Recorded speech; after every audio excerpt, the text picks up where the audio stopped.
Welcome to the How to Be Awesome at Your Job podcast, the show where brilliant professionals share how to sharpen the universal skills required to flourish at work. Enjoy more career fun, wins, meaning, and money with your host, Pete Makaitis.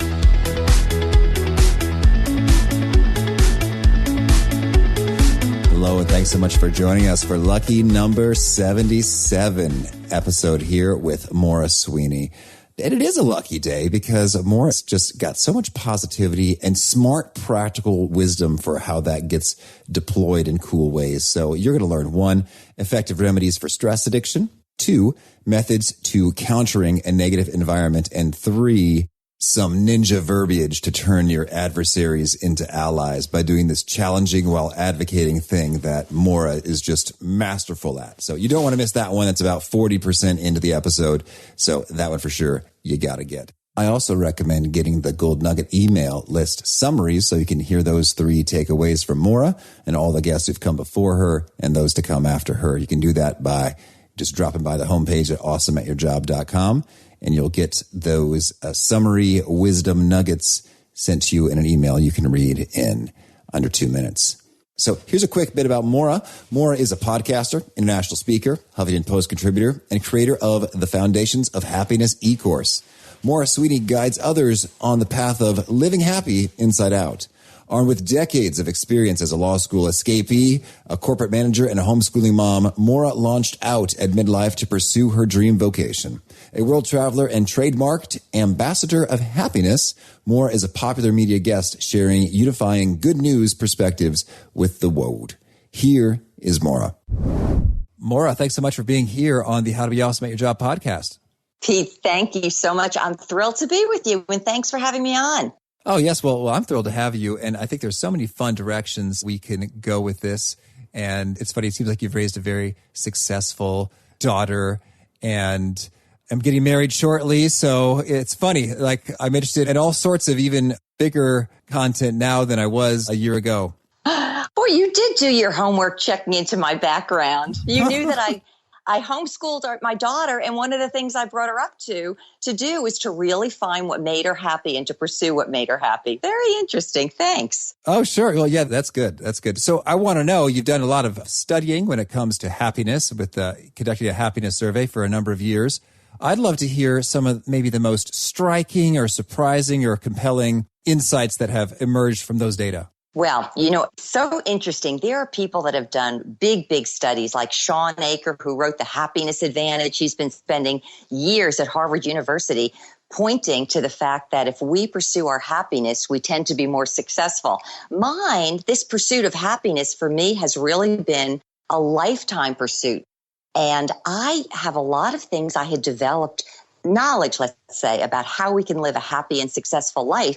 But then later on, I thought, well, you know what? I know what I think and I know what I've experienced. Let me go out and see what others feel about this. So I actually have been conducting over the past few years a happiness survey. I've conducted it with people from 28 states here in the United States and currently up to 24 countries. They're as young as 18. They're as old as over 90. They come from every economic background. Some are single, some are divorced, with people from every economic background and also educational background. So all that said and done, I asked them to give me their definition of happiness. And I came up with 5 of the most common themes. And here they are. Number 1, healthy relationships, meaning a life without the drama. Mm-hmm. Number 2, peace of mind. Number 3, a sense of freedom. 4, purpose and fulfillment. And number 5, personal confidence.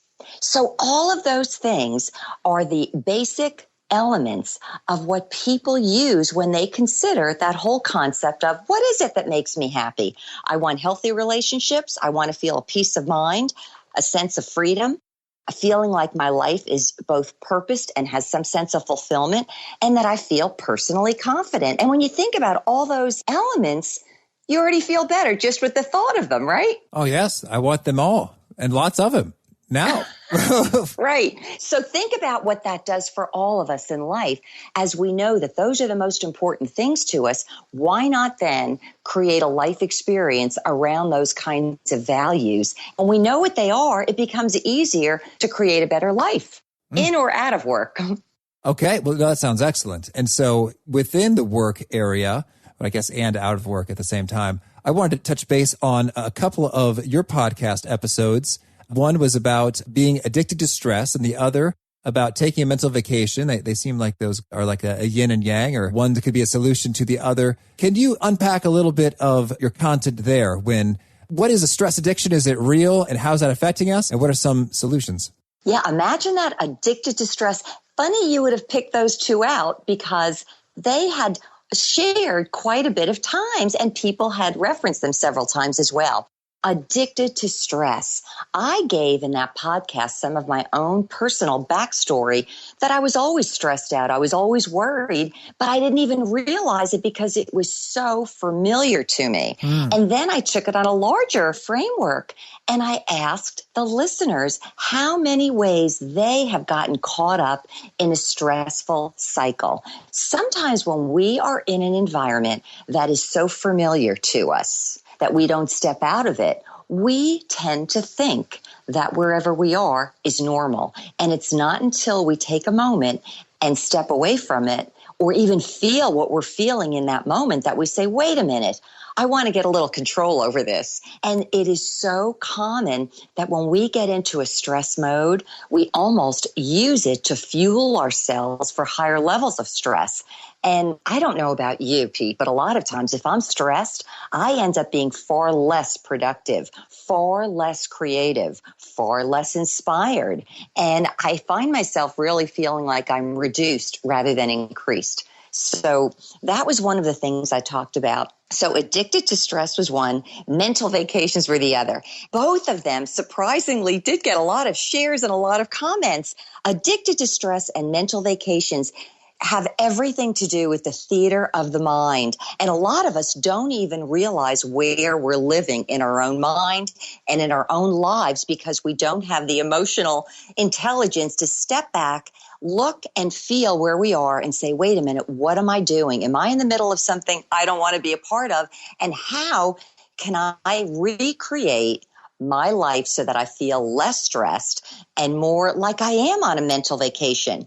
So it's kind of like changing the cause and effect of our lives. First of all, the biggest thing with stress is that it is so common in our lives and very, very frequently at work. If we're in any kind of a corporate job, no matter where we've been, our corporations are going to ask more out of us. Our customers are going to want more out of us. And we tend to find ourselves in a situation where we're always upping the ante on stress. And when we are overly stressed, we either can't think, we're uninspired, we lose our energy, and we find ourselves far less productive than we would be otherwise. So that was why I ended up doing another podcast on mental vacations.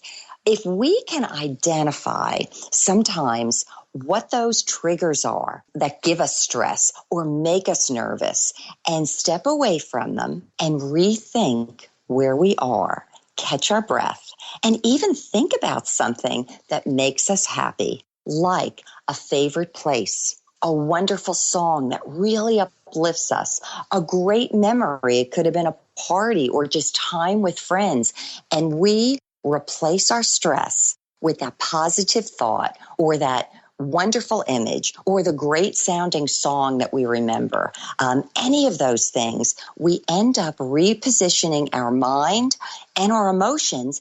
And then suddenly, instead of feeling like we're constricted, afraid, reduced, disempowered, we end up feeling far freer, far more uplifted, and then so much better work comes out of us, along with, obviously, a feeling of well-being that translates to other people that happen to be in our room or in our realm. And it happens all the time that we end up, without thinking about it, becoming victims of stress rather than creators of mental spaces that help us live a better, a happier, and a freer life. Okay, so could you maybe give us some examples then about what this sort of stress increase vicious cycle might look like as an example in practice, as well as an example of how I might construct a mental vacation? I don't know why, even as you're asking me this question, I could remember last summer I was walking around Lower Manhattan in the financial district, and all I could feel the environment. It was late in the afternoon,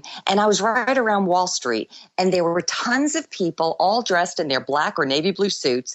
Every single one of them was smoking. I wondered how many of them were maybe on crack or something else, and I could literally feel the stress.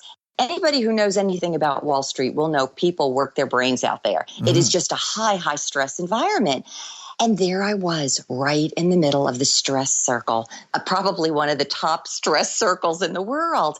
And I thought, oh my gosh, these poor people, so many of them get caught in it. And it's because it's their peer group around them that they end up just picking up on the stress and then giving it back out again. And the antes are always being uplifted. So here's what I used in my podcast on a mental vacation.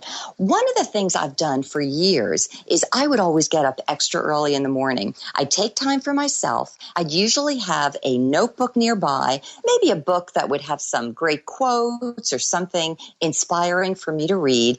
And I would literally take time for my own space to create my own space. Sometimes I would even do it on long car rides on my way to work. And what I would do was to put myself in a frame of mind where I could think about something that was empowering. So what does that mean? Sometimes it is a great quote. Sometimes it's something maybe that you wrote down in a journal that was just so picking up on a wonderful moment when all the elements in life were working together.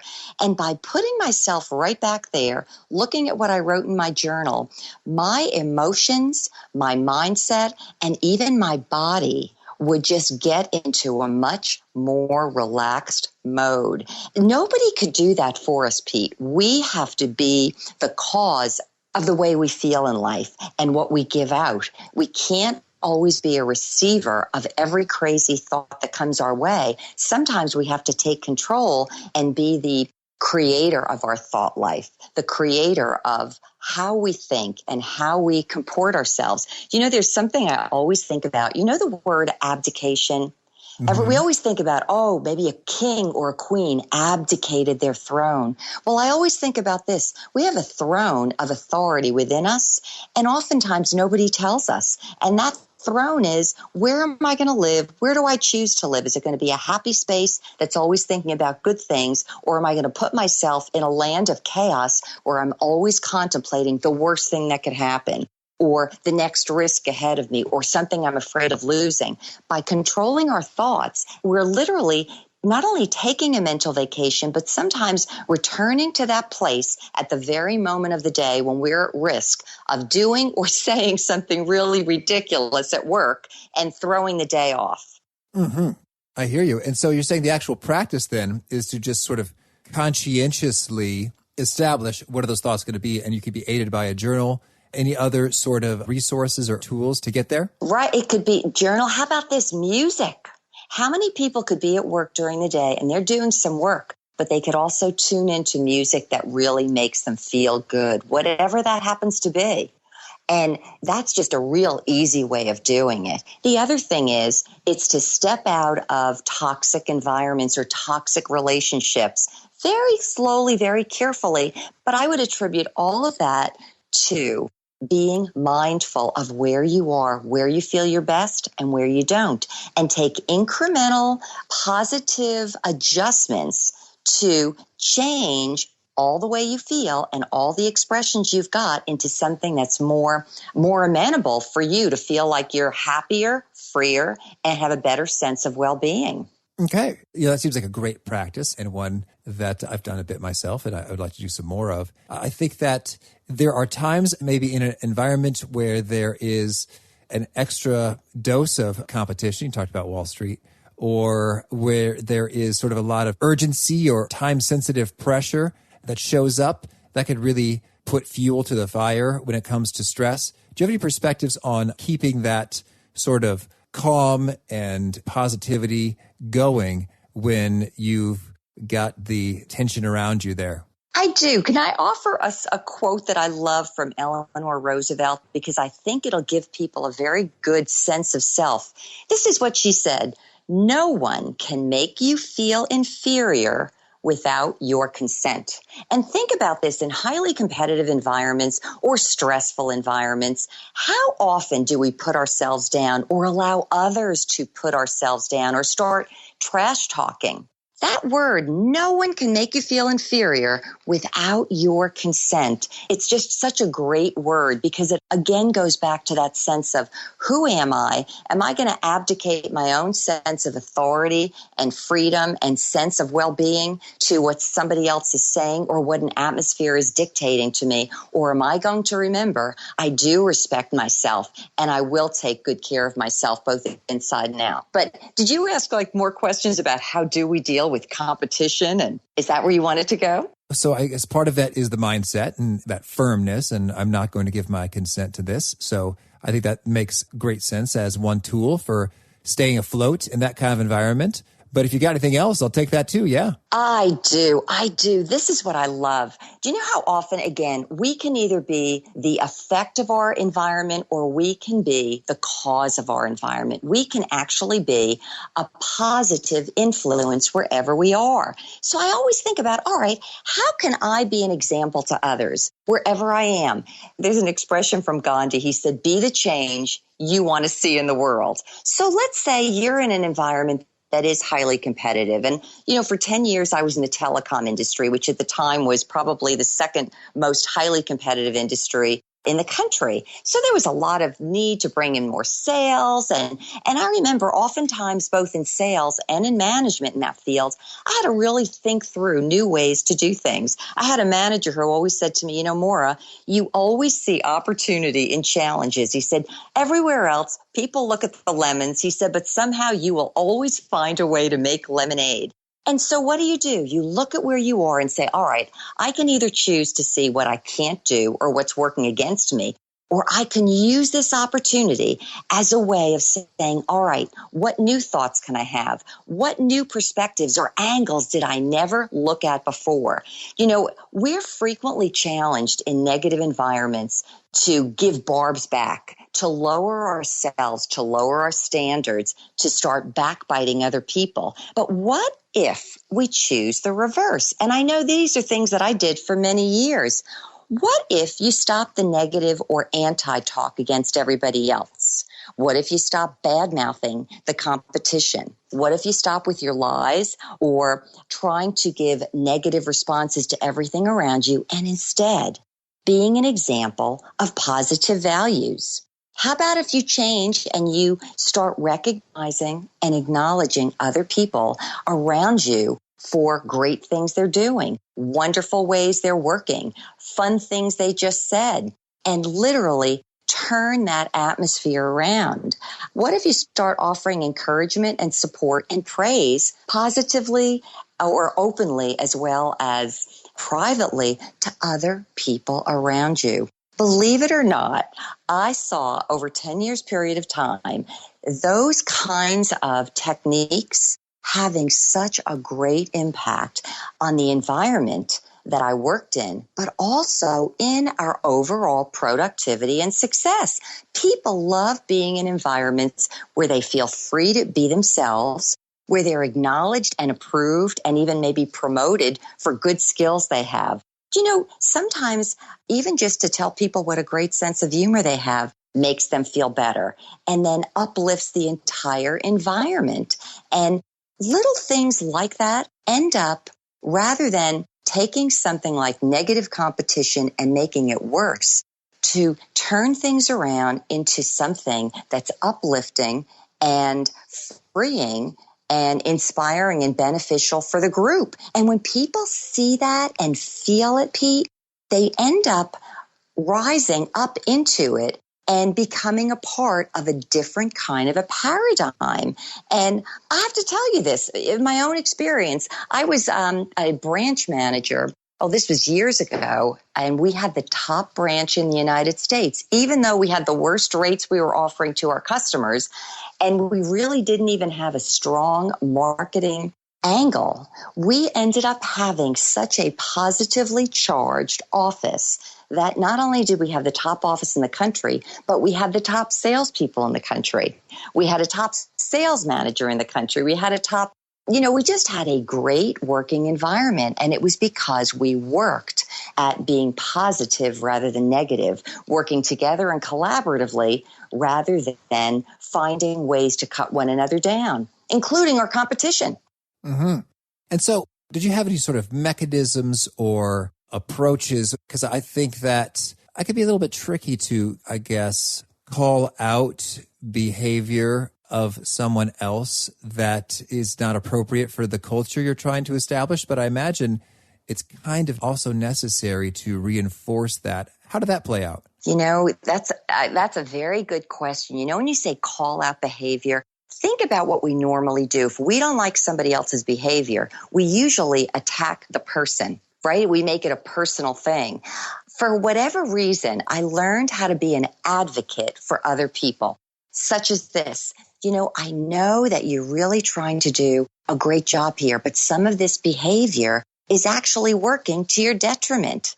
And so you become an advocate for the individual, but you end up addressing the behavior as something that they want to improve upon, because improving upon it or addressing it will help them be even more successful than what they've been previously. So it's a different way of addressing what could be sometimes a really challenging issue. And I know I'd run into that, whether it was with people I worked with, or managers who were above me, or even others in other departments, because people tend to get very defensive when they are misbehaving. They know they did something wrong, or they feel they did something wrong, and you're calling them out at it. I have one thing that came to mind, if you want me to share it, I thought it was epic for me. This was, again, back in my corporate days, and I had a compatriot working in another department at a branch that was far away from our corporate headquarters. He submitted an anonymous letter to our senior vice president of sales about something going on in my office. Now, there was nothing going on in my office, but the vice president called me one day, furious, cursing at me. What the heck is going on down there?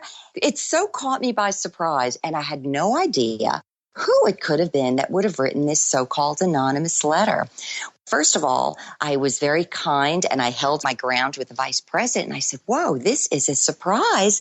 I said, thank you for calling me. And I said, please, if you would like, come fly down to Tampa. I think he was up in Chicago. I said, I will leave the office. I said, please feel free to interview any one of my employees.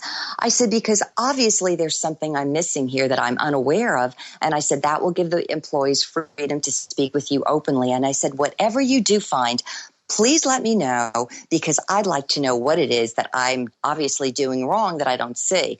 That was one form of response that I took. But when I figured out who the sabotaging compatriot was in another department, I ended up speaking with him one night. He had no idea that I had figured out it was he who wrote the letter. But this is how I approached him. I think his name was Bob.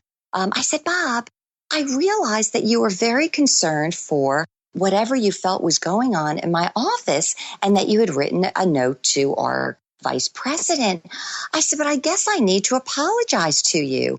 I said, was there some form of behavior I had that would have made you uncomfortable enough not to bring those concerns directly to me? Yeah. Now, here's the crazy thing, Pete. First of all, if you could have seen his face, his mouth just dropped. I totally disarmed him because I put myself on his side. He couldn't deny, because it was obvious that he was the one who had done it. But after I got finished speaking with him, and really all it was in his part, he was bored and he just liked playing mind games with other people. Oh, and I finally said to him, well, isn't that amazing? But do you see, I disarmed him. And then at the end of the conversation, I said, Bob, I said, do I have your agreement that in the future, if you see anything you think that I'm doing that maybe is harming the company, that you'd please come to me and point it out? I said, because nothing is more important to me while I'm here at the office than that I am doing the best job I possibly can for our company. Okay. Yeah. Well, it's so funny because I'm thinking of some people who have some colleagues that they'd like to be taken down and how they might react if someone did try to, mutiny or have a coup. And it wouldn't be the way you reacted, most likely. Well, I got a completely different response. He knew that anything he did was going to be exposed, but beyond that, he wasn't sure how I knew what I knew. And I actually created an environment where I could serve as his advocate. And my goal in it was to bring him up to a higher level of behavior without even saying so. And you know what? There could have been such bad blood between the two of us. I was on the sales side. He was on the operations side. Could you imagine if I took that situation and made him my arch enemy? He could have done all kinds of things to further sabotage me. But that's one of the things I do when I say I deal with the theater of the mind and emotional intelligence. We so often want to react emotionally when somebody has hurt us or look to harm us, or even when we think they might have attacked us. But to be able to take a little bit of time to regain our thoughts and to reframe what we're doing can really change our overall outcomes. I never had another problem with that man again. That's beautiful. Well, thank you so much for sharing. That's so good. And so I want to kind of expand a little bit in the realm of emotional intelligence or soft skills. I know you are a big advocate for folks learning these. They need to. And it's so funny. I've done a series of workshops called Enhanced Thinking and Collaboration with engineers. And so a good half of it is about critical thinking and analysis. And the engineers kept calling it the soft skills training. And I guess because it wasn't about like technology. It's like, it's not super soft. I think it's like a medium or in terms of the hardness of the skills. But so you share with us, that was a beautiful example and story of using a skill to improve the environment. Are there some other sort of key skills or best practices we should emulate in order to get more awesome at our jobs? I was thinking about this in relation to, the goal of your podcast. There were several things that came to mind, and I kept getting this picture of people sitting in an office, maybe let's say of a prospective employer, or how about a new department that maybe they're interviewing for.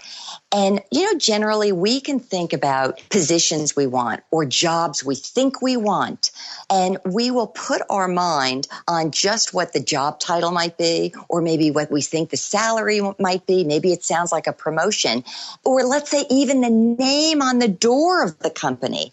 And in so doing, we are not paying attention to some of those other clues that may be telling us whether or not this is a great situation or not. And here's what I think of. How many times have we been in environments and we've overlooked the feeling we get when we're in there? Remember I said the sign on the door? Maybe the sign on the door sounds great. It sounds like the happy place. And yet when you're sitting in an office, if you take a few minutes and you listen to the boss, how is the boss perceived or treated by their employees? How does the boss treat their employees? How do employees treat one another? Are they friendly? Are they at ease with one another? Are they uptight? Are they cutting one another down? Those kinds of things, those awarenesses, oftentimes we don't pay attention to because we're so focused in on the things that we think are important.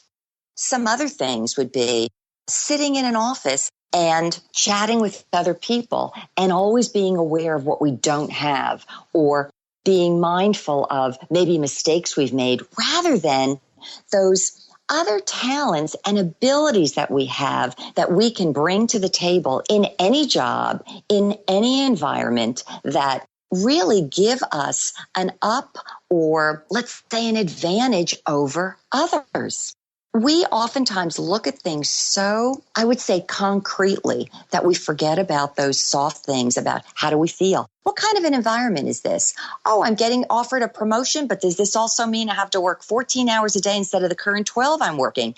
Is the offset something I really want? Or, gee, they're going to be relocating me to another city. Do I even want to live in that city? Those are some of the soft skills I think about when I consider life on the job. Because if we try to turn a job into something that is just a structure, without realizing or thinking about how we're going to feel and operate within that structure and who some of those people are and what some of those influences are, we can actually sound like we're in a good place and feel like we're in a terrible place. And the other thought that just comes to mind is this. I interview and I'm around people of every age, every background constantly. I travel a lot, interview a lot. And not too long ago, I was with a guy who was an engineer. He was traveling the country, making an awful lot of money. And you know what happened to him? He had 3 heart attacks. And he finally said to himself, this job is killing me. I might be making money, but I'm obviously not feeling a sense of well-being. And if I want to have a long and happy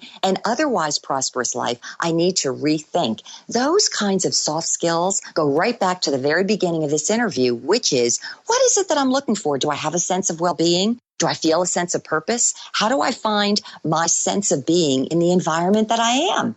Those are the things that really, when we are mindful of them and when we look for opportunities to express ourselves in positive ways or create better environments for ourselves, we end up with a better feel at work. We feel like we're getting more out of it. We're giving more to it. We have more energy. We're happier. And that energy that we have within ourselves, we end up sharing it with other people, and they just pick it up as well. And then as a result, you've got an environment that you've kind of moved upward in terms of, I would say, just general uplift and happiness. Well, it sounds very pleasant and a nice little virtuous cycle there. And so I'd also like to hear, we talked about uplift and influence in terms of how one sort of grows in their influence, power, capacity to be persuasive with others. I'm sure the positive uplift, feeling good thing goes a long way. But what else would you add on top of that? All right. Well, first, I want to offer this great quote from John C. Maxwell, who's an expert in leadership. You know, don't we oftentimes think about leadership, about the title that we have? Oh, we're the boss and you're not. But he says leadership is not about titles, positions, or flowcharts. It's about one life influencing another. So think about this. How can you, in your own job, you go in, you probably work in a cubicle, right? You're one of several people in cubicles. How do you make a difference? And this is where I think that we really can be a leader. We can be the person that comes in the morning, and rather than coming in with a complaint like, oh my gosh, I had so much traffic on the way to work, or oh my gosh, if I get another phone call from this complaining customer, I'm going to pull my hair out.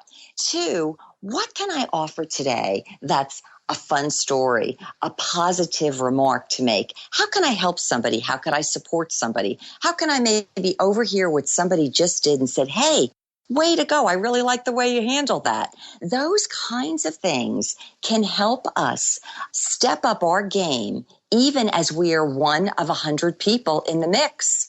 Suddenly, we are showing up as someone who's a little bit of a light to others around us. We're somebody who promotes the good things we see in others. We're somebody maybe who collaborates or helps somebody else solve a problem. You know, I remember doing this so often in the branch offices that I was in and managing. We became very collaborative and very solution oriented. If one person was lacking a skill that somebody else had, we'd bring that other person in to help. And so you don't have to be the main person or the so-called boss or leader or titled individual to make positive, incremental, influential changes in your environment. Sometimes I would even think that you could be a person on staff and you could end up doing it the right way and teaching by example, maybe let's say a so-so or an average boss, how better to manage others. Okay. Sounds nice. And sometimes, we're all learning and growing in our respective ways. Sometimes a boss needs to learn some of those things and they can learn it from the unlikeliest of sources. Sort of by observation. Or here's another thing that, people have egos, no matter who they are. And some people, when they feel less than confident, have very delicate egos. But how about if you're in your office and there's some change you want, but you don't want to be so direct with it? I was thinking about this. Imagine coming in one day and saying, I read about something or I heard about something really interesting, and you tell a story, real or fictitious, about an environment that's doing better than yours. So it becomes a story, and the story has a positive outcome. And maybe other team people, maybe your team leader hears it, maybe a manager hears it and adopts it as if it's his or her own idea. You become an influencer rather than one who is always being influenced, let's say, sometimes negatively by others around you.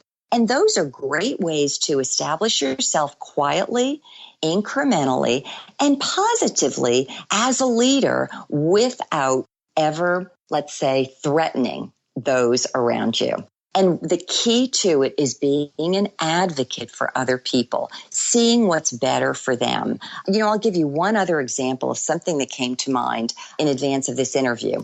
Several years ago, I was seated around a large table with other managers of my level. We were all sitting at the same table with our vice president of sales, who makes this announcement that he's decided he's going to, for the next year, cut salespeople's upper limit on earnings. In other words, he said to everybody around the table, we realize that most salespeople would rather just get a trophy and a nice letter of commendation for doing their good work.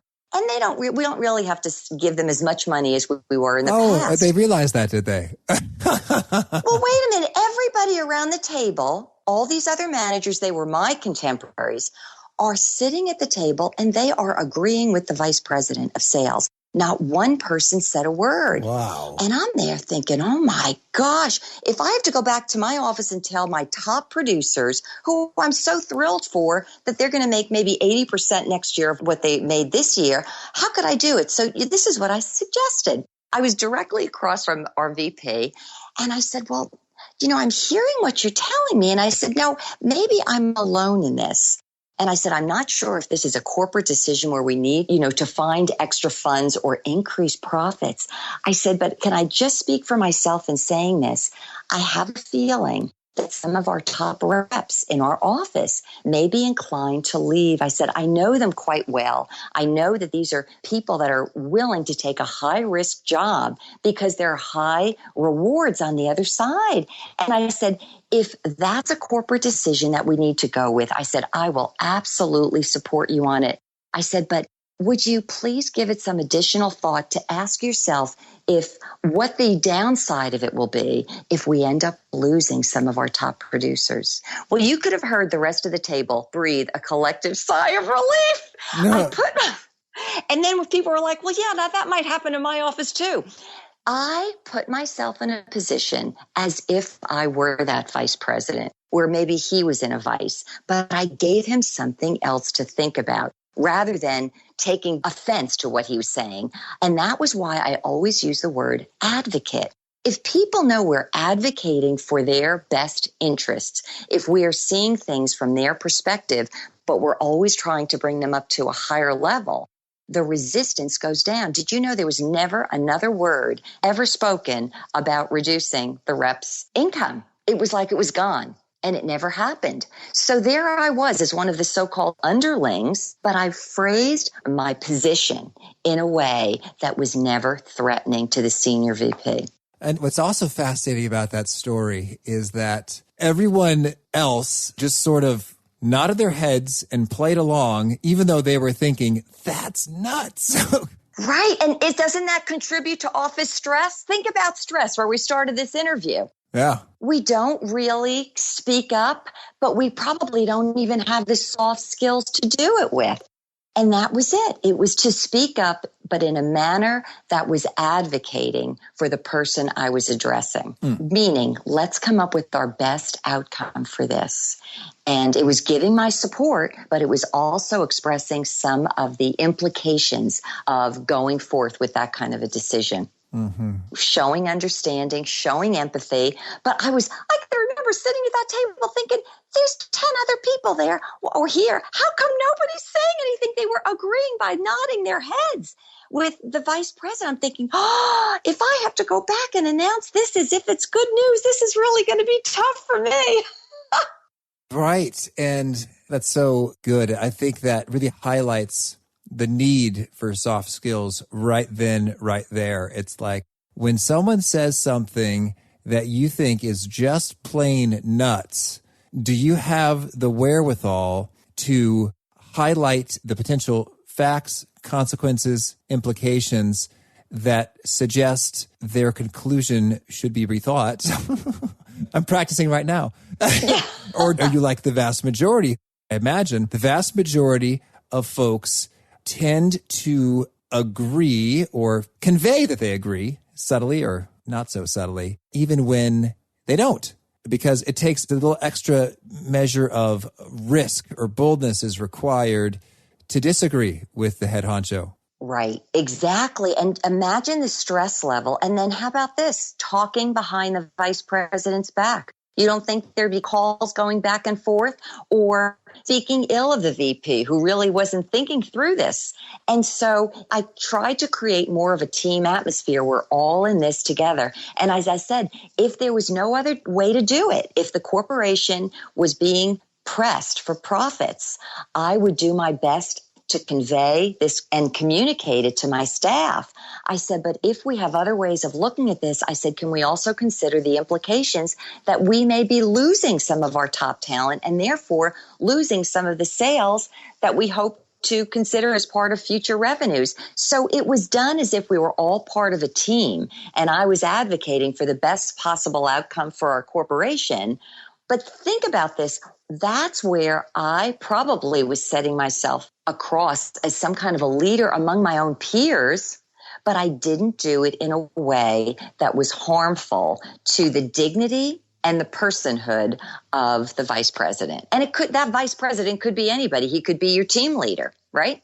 It doesn't matter. He could be somebody else on your team, but to always value the individual while addressing, let's say, a decision or a behavior pattern that may be working in a fashion that is less than beneficial. That's beautiful and very helpful. And I think in some ways, it seems like the challenge is just figuring out how you're going to say what you need to say. Exactly. And most of us don't. Yeah. Instead, we just sort of, well, they're crazy. They're mean. They don't care. Insert judgment or evaluation of any sort in terms of why someone's behaving the way they're behaving. And who knows what the truth of the matter is. But I think most people are not sociopaths as a general rule of thumb. See, and I agree with you. I think most people at their heart really want to be good and really want to do what's right and really do want to be happy and do want to succeed. But when we develop some of those soft skills, yes. Does it take some courage? Absolutely. Does it take a little bit of stepping outside the box that everybody else is living in? Yes. But it also goes back to, who am I? Do I see my value? Can I see a benefit coming out of this? Can I offer a solution? Or am I just going to go into a little box and agree with what I'm being told, even when I know it's harmful, whether it's to myself, my customers, the atmosphere that I'm in, etc. And it works on an interdependent level. It could be the person who's sitting right next to us, or it could be someone with a titled position above us. Or it could be, like I had earlier, the guy in the next apartment who was just looking to sabotage me. But how we address people makes a big difference. When people really come to learn that we're in their court and we do want to see what's best for them and we want to see them succeed, oftentimes people like that tend to respect us more. They will support us more, they will trust us more, and they won't compete in negative ways with us as much. And I have found these things by experience more so than by, as I said earlier, some empirical studies like they're doing at Harvard. When we are truly creating a happy environment, we all do better. Beautiful. Thank you. Well, is there anything else you want to make sure that you convey before we shift gears and hear about your fast faves? Ooh. I would just love for people to do this, to be an example to others, to know what their values and their skills are, to know their own personal value and worth, and to share it and to be that thing wherever they are, because they will become a form or an example that will really help others to very silently pick up on those cues and become that kind of a person themselves. And they can literally, one after another, kind of transform an environment. And if we're all here to be working, but also to enjoy what we do and to feel successful at what we do, those kinds of soft skills are really helpful in paving the way. So that's it. I'm ready for those other questions you have for me. Okay. Well, thank you. It's so good. So could you share with us a favorite quote? Or maybe you've already shared it. Oh, well, let me give you another Eleanor Roosevelt quote. I gave you one at the beginning, but how about this? And I love this. Great minds discuss ideas. Average minds discuss events. Small minds discuss people. And I would say be one of those great minds that discusses great ideas. If you do, you will bring a lot of people along with you, and you'll help other people to find out just how great their minds are too. Okay. And how about a favorite study or experiment or a piece of research? As I mentioned to you, I am more experientially driven. I have been this woman who, through various experiences in life, will find ways to work happily and successfully. But I want to give you this, and I'm sure your readers have heard of him, Shawn Achor. He wrote The Happiness Advantage, and this is results that came from all of his studies at Harvard University. And what he found out throughout all of his studies, his empirical studies, is that when people are happy, doesn't matter if you're 4 years old doing puzzles or if you're 40 and you are doing brain surgery, when you are happy engaging in any activity, when you're happy engaging in that activity, you will actually perform up to 50, as in 50% better. So think about this. If you want to take a look at your life and you want to be more successful, think about ways in which you can be more happy in doing whatever it is you're doing, and your success will follow. Thank you. And how about a favorite tool, something that's helpful in you doing all you do? You know, it's such a basic one. I'm going to just narrow it down to my iPhone. I use it for notes. I record many of my podcasts on it. And I also create my own videos through their iMovie format. I end up putting the whole thing together, uploading it to YouTube. So it's this really small common device, but it does so much.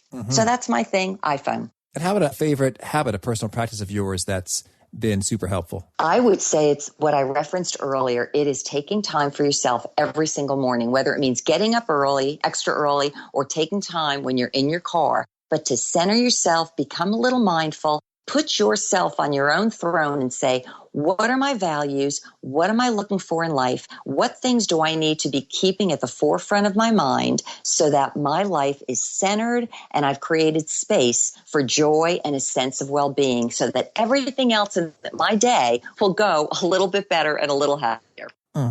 And how about a favorite nugget or piece that you share that seems to get a lot of traction and resonance with folks who are very much wholeheartedly nodding in agreement with it? You know, on occasion, I love to send out framed quotes. I do some doodling, and so I have these pretty frames I've created that look a little bit vintage. And I'll take great quotes that I like that talk about integrity, leadership, what it is that makes them happy. So those get retweeted and repeated. I also have a free book that I created, which is called My Favorite Happiness Quotes. And it's some of those quotes, 25 of them, I believe. But then after the quote, it's my reflections on why that quote about happiness is so important to us. And then there's a little call to action. So I would say that. And then the third thing would be my self-help course, which is Foundations of Happiness. And where might we find these things or get in touch with you if folks want to learn more? Well, an easy place, if you've got a listening audience, if they're on iTunes or on Stitcher, and I think even on Google Play and elsewhere, I'm Maura Sweeney, Living Happy Inside Out. And I've got great little 10-minute and under podcasts that'll give you some mindful thoughts and calls to action that you could listen to in the morning on your way to work to give you ways to think happy from the inside out. But the other and easiest way to reach me is by going to my website. It's my name, Maura, Maura, followed by number 4 and letter U.com, MauraForYou.com, because I'm always for you. Now, Maura for You makes me think of Nathan for You. I don't know if you've seen that ridiculous TV show, but it cracks me up. No. You might enjoy an episode. It's a unique flavor of comedy, but I think it's just genius. Nathan for You, Maura for You. Very different concepts, but both enriching. I will have to check it out. And my husband actually gave me the name Maura for You. He said to me, Maura, I have never seen anybody else like you. He said, you are the most even-minded personality. He said, you are for everybody, even your worst enemy. And it's so true. I really want to see everybody succeed and live their best and happiest life from the inside out. So that's my idea of being a Maura for you. But I will definitely have to check out Nathan for you too. Tell me what you think. And do you have a favorite challenge or call to action you'd leave folks with who are seeking to be more awesome at their jobs? Oh, you know what I would say to everyone who's listening today? And I got this advice from my first manager. I was in sales. He promoted me to management. I didn't even want the job. And I felt like, oh my gosh, those are such big shoes. I can't fill them. But you know what he said to me? He said, Maura, never try to be me. He said, be yourself. And I remember feeling it was the best advice anybody could have ever given me.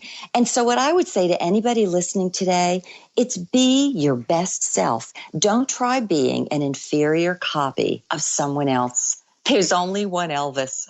So be your best self, your best in certain ways that nobody else could ever approximate.